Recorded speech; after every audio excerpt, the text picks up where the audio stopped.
कैसे तोहरा से मिले आई सनम माई सुतल बिया बगल में। DJ Kanchan Raj Muzaffarpur.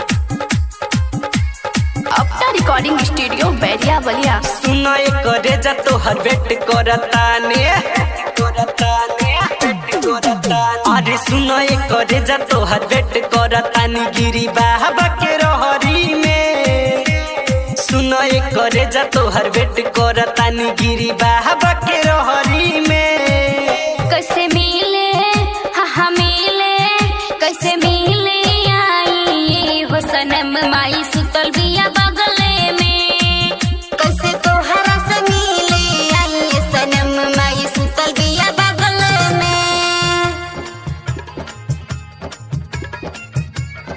Mix by कैसे डीजे कंचन राज मुजफ्फरपुर। सनम माई सुतल बिया बगल में। धड़कता दिलवा हमरो मनवा बहुते हो डोरे। जैसे आइल बाड़ा यारो ओइसे चल जा घरे। धड़कता दिलवा हमरो मनवा बहुते हो डोरे। जैसे आइल बाड़ा यारो ओइसे चल जा घरे।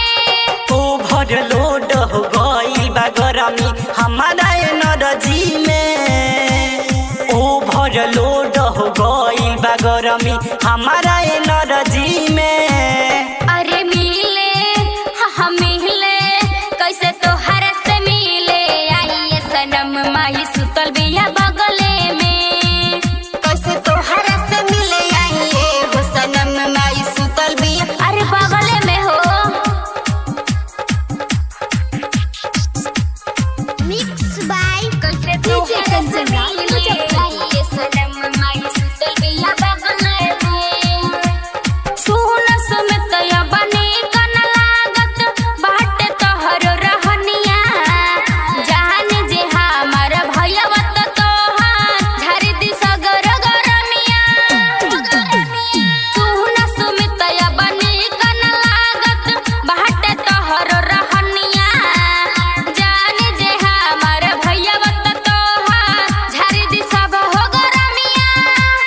राज किशोर पहाड़ा देते बाड़े तोरा घरवा के बगले में। बीकी अजित पहाड़ा देते बाड़े तोरा घरवा के बगले में। कैसे मिले हाँ मिले कैसे तोहरा से मिले आई हो सनम माई सुतल बिया बगले में। कैसे मिले आई हो सनम माई सुतल बिया बगले में हो। सुनो करे जा तोहर वेट करतानी गिरी बाबा के रहरी में। सुनो करे जा तोहर वेट करतानी गिरी बाबा के रहरी में। कैसे मिले हाँ मिले कैसे मिले आई हो सनम माई सुतल बिया बगले में।